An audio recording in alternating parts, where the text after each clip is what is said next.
ఓం శ్రీ పరమాత్మనే నమః. శ్రీ పురాణ పురుషోత్తమాయ నమః. శ్రీ శివమహాపురాణము 2వ సంహిత రుద్ర సంహిత. ఈ రుద్ర సంహితలోని తృతీయ ఖండము పార్వతీ ఖండములోని 48వ అధ్యాయం ఈరోజు మనం తెలుసుకుంటున్నాము. మొత్తం పార్వతీ ఖండంలోని 36వ భాగము మనం తెలుసుకుంటాము. ఈ 48వ అధ్యాయంలో శివపార్వతుల వివాహ ఆరంభము, హిమాలయుడు శివుని గోత్రమును ప్రశ్నించుట, నారదుడు దానికి సమాధానం ఇవ్వడము, శివునకు కన్యాదానం ఒసగటము, ఆ స్వామికి వరకట్నం ఇవ్వడము, శివుని అభిషేకించటము మనం తెలుసుకుంటాము. బ్రహ్మ చెప్తున్నాడు, నారద, అప్పుడు గర్గాచార్యునితో ప్రేరితుడై మేనకతో కూడి హిమవంతుడు కన్యాదాన కార్యక్రమమును ప్రారంభించాడు. నూతన వస్త్రాభరణ విభూషితమైన మహాభాగ్యశాలి అయిన మేనక బంగారు కలశము చేతపట్టుకొని పతి అయిన హిమవంతుని దక్షిణ భాగమున కూర్చున్నది. దాని తరువాత పురోహితునితో కూడి ఆనందభరితుడై శైలరాజు పాద్యాదుల ద్వారా వరుని పూజించాడు. వస్త్ర చందన భూషణములను ఆయనకు సమర్పించాడు.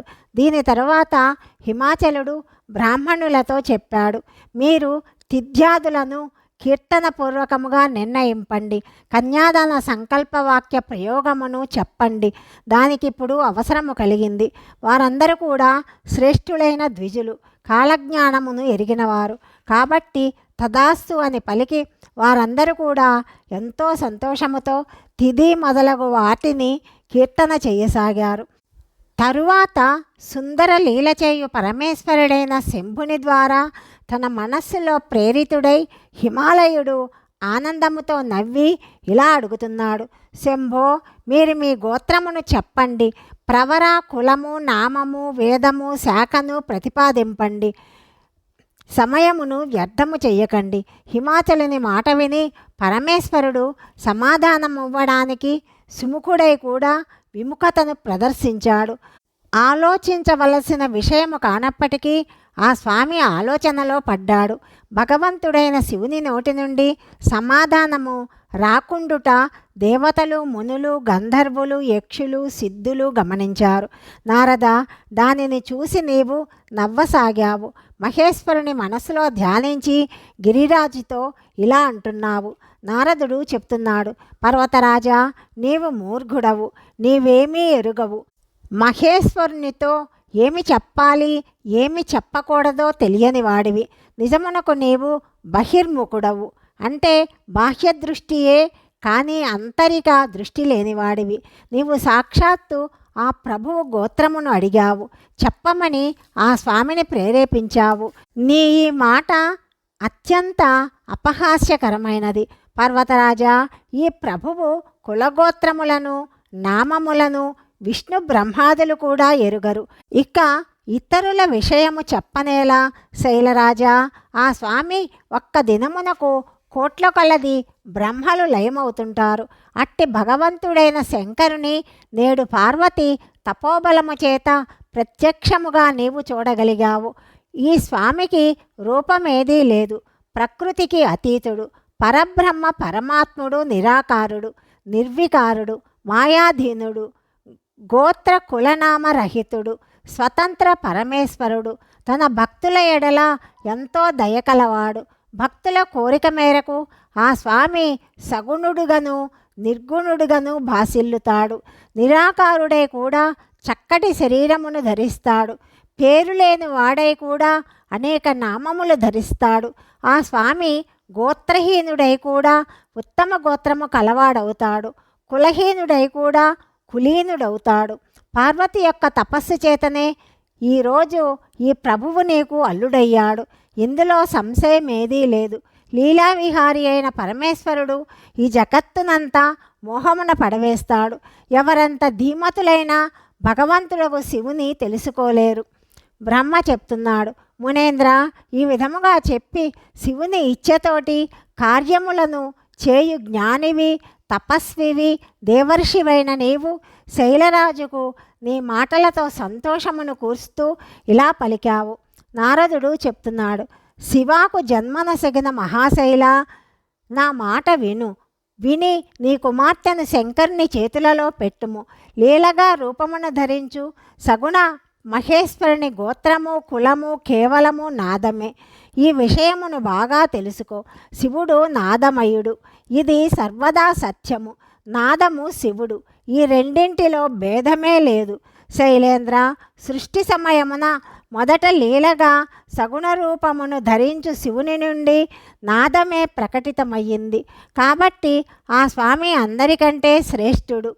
హిమాలయ, అందువలన మనస్సులో సర్వేశ్వరుడగు శంకరుని చేత ప్రేరితుడనై నేను ఇప్పుడే వీణ వాయించుట ప్రారంభించాను. బ్రహ్మ చెప్తున్నాడు, మునేంద్ర, నీ ఈ మాటలు విని గిరిరాజుకు హిమవంతునికి ఆనందము కలిగింది. అతని మనస్సులో సంశయములన్నీ తొలగిపోయాయి. తరువాత విష్ణువాది దేవతలు మునులందరూ కూడా విస్మయరహితులై నారదుని ప్రశంసింపసాగారు. మహేశ్వరుడు గంభీరుడని తెలుసుకొని విద్వాంసులందరూ ఆశ్చర్యచకితులయ్యారు. ఎంతో ప్రసన్నతతో పరస్పరము మాట్లాడుకున్నారు. అహో, ఆ స్వామి మహత్యముతోనే ఈ విశాల జగత్తు ప్రకటితమైనది. ఆ ప్రభువు పరాత్పరుడు, ఆత్మబోధ స్వరూపుడు, స్వతంత్రముగా లీల చేసేవాడు, ఉత్తమ భావముతోనే తెలియబడ్డవాడు. త్రిలోకనాథుడు భగవంతుడైన శంభుడు నేడు మనకు చక్కగా దర్శన భాగ్యమును కలిగించాడు. తరువాత హిమాలయుడు విధి చేత ప్రేరితుడయ్యాడు. భగవంతుడకు శివునకు కన్యాదానమిచ్చాడు. కన్యాదాన సమయమున అతడిట్లు పలుకుతున్నాడు, ఇమాం కన్యాం తుభ్యమహం దదామి పరమేశ్వర, భార్యార్థం ప్రతిగృహ్ణీష్వ ప్రసీద సకలేశ్వర. పరమేశ్వర, నేను నా ఈ కన్యను మీకొసగుతున్నాను. మీరు ఈమెను మీ పత్నిగా స్వీకరించండి. సర్వేశ్వర, ఈ కన్యాదానమును పరిగ్రహించి మీరు సంతుష్టులు కండి. హిమాచలుడు ఈ మంత్రమును ఉచ్చరించాడు. తన పుత్రిక త్రిలోకజనని పార్వతిని మహాదేవుడకు రుద్రుని చేతులలో పెట్టాడు. ఈ విధముగా శివ చేతిని శివుని చేతిలో పెట్టి అతడు మహానందమును పొందాడు. అతడు ఆ సమయమున మనోరథమును మహాసాగరమును దాటాడు. పరమేశ్వరుడుకు మహాదేవుడు ఎంతో ప్రసన్నుడయ్యాడు.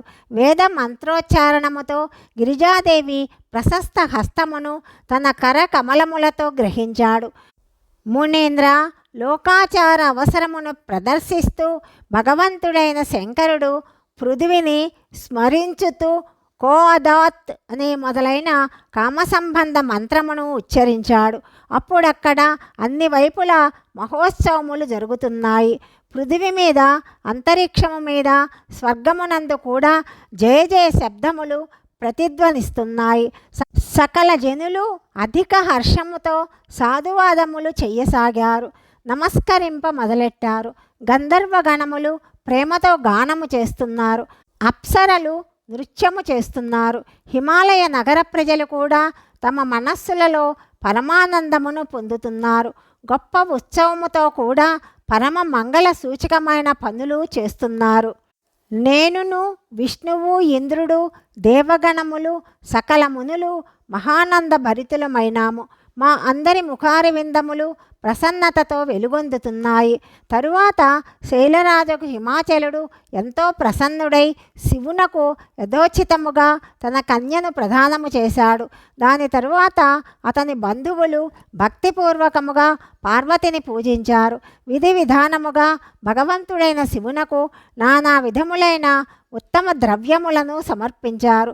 హిమాచలుడు వరకట్న రూపములో అనేక విధములైన ద్రవ్యములను, రత్నములను, పాత్రలను, బాగుగా అలంకరింపబడిన 1,00,000 గోవులను, సౌష్ఠవములగు 1,00,000 గుర్రములను, 1,000,000 ఏనుగులను, అన్నీయే సువర్ణమయమైన రథములను మొదలైన వస్తువులను ఇచ్చాడు. ఈ విధముగా పరమాత్ముడకు శివునకు విధిపూర్వకముగా తన కుమార్తెను కళ్యాణప్రదురాలకు పార్వతిని దానము చేసి హిమాలయుడు కృతార్థుడయ్యాడు. తరువాత శైలరాజు యజుర్వేదమునకు సంబంధించిన మాధ్యంధిని శాఖలో వర్ణించిన స్తోత్రముల ద్వారా 2 చేతులు జోడించాడు. సంతోషముతో ఉత్తమ వాణితో పరమేశ్వరుడైన శివుని స్తుతించాడు.